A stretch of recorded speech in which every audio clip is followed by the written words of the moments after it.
Good afternoon, my people. This is your girl Mashola Gist TV. The gist today, it's about what is going on with Queen Naomi that Olori Ladon exposed. Who is Olori Ladon? Olori Ladon is the queen Olori to late Ọba Aláyélúwà Ọba Okunade Sijuade Olúbùṣe II, the late Oni of Ife. Olori Ladon is one of the queen to the late Oni of Ife, Ọba Aláyélúwà Ọba Okunade Sijuade Olúbùṣe II. So gist títí nìyẹn tá a mú wá. Ẹ jókòó kẹ́ jẹ́ kí a jọ máa gbọ́. If today is your first time on my channel, can you please go straight to the notification bell so that whenever I get a gist, I can give you. Whenever I post a gist, you can get it. And to my old subscribers, I said thank you, thank you, thank you. God Almighty will bless you. I really appreciate you. Òkè lọ́wọ́ yín á máa lọ o. Ọwọ́ yín ò ní èrè ìsàlẹ̀ láíláí. Ẹ ṣé mo dúpẹ́ o. Gist tá à ń gbọ́ òun ni pé olórí queen ọba wa Queen Ladon, èyí tó jẹ́ aya ọba wa aya Aláyélúwà Ọba Okunade Sijuade Olúbùṣe, the late Oni of Ife II, Olúbùṣe II. He's the late of Oni of Ife II. This is one of his olori, and she lives in I don't know, maybe she live abroad, but allegedly this is what we are hearing. She exposed a deep secret to Queen Naomi. Ẹ jókòó kẹ́ jẹ́ ká jọ gbọ́ gist tèmi. So bí a ṣe ń gbọ́ wọ́n ní Olori Ladon yìí, wọ́n ní London ni wọ́n ti school, wọ́n ní economics ni wọ́n read. Wọ́n ní wọ́n ní he was a very very intelligent woman.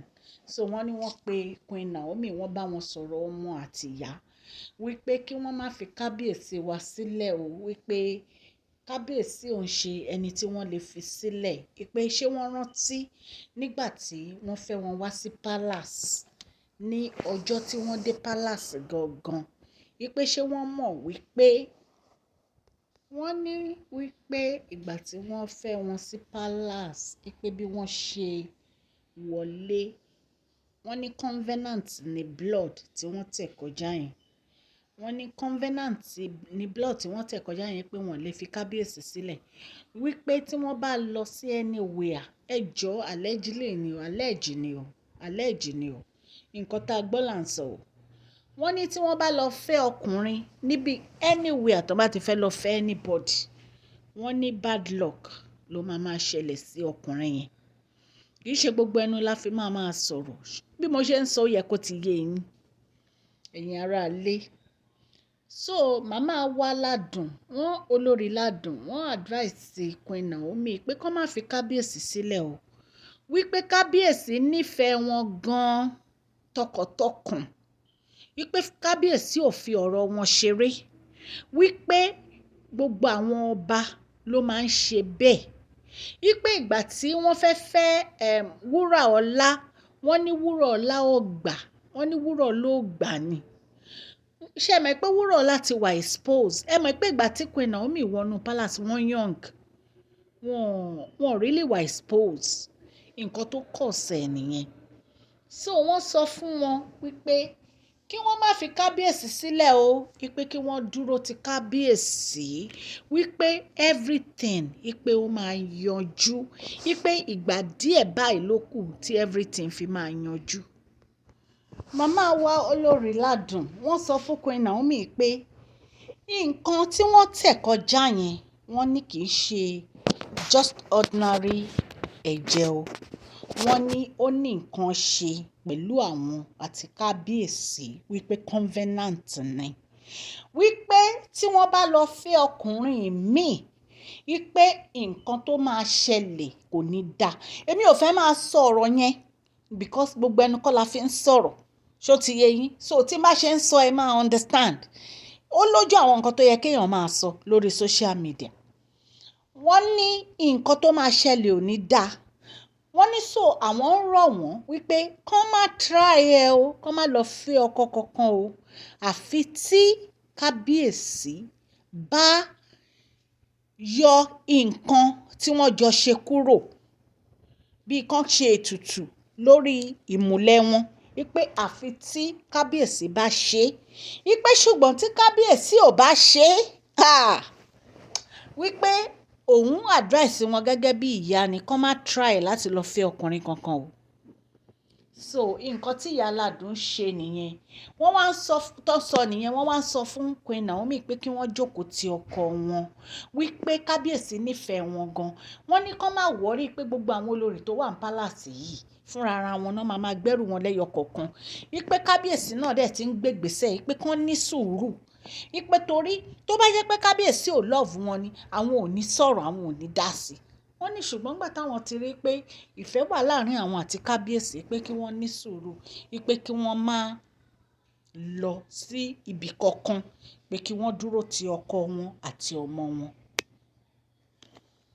Màmá wa ládùn, wọ́n ní kí Queen Naomi kan dúró ti kábíyèsí àti tadéníkàwò, wípé kò sí márèjì tí ò ní ṣùgbọ́n, wípé èèyàn máa ń fi orí tì ni, wípé wọ́n á dẹ̀ rí i pé tí wọ́n bá ti forí tì gbogbo nǹkan máa yọrí sí rere.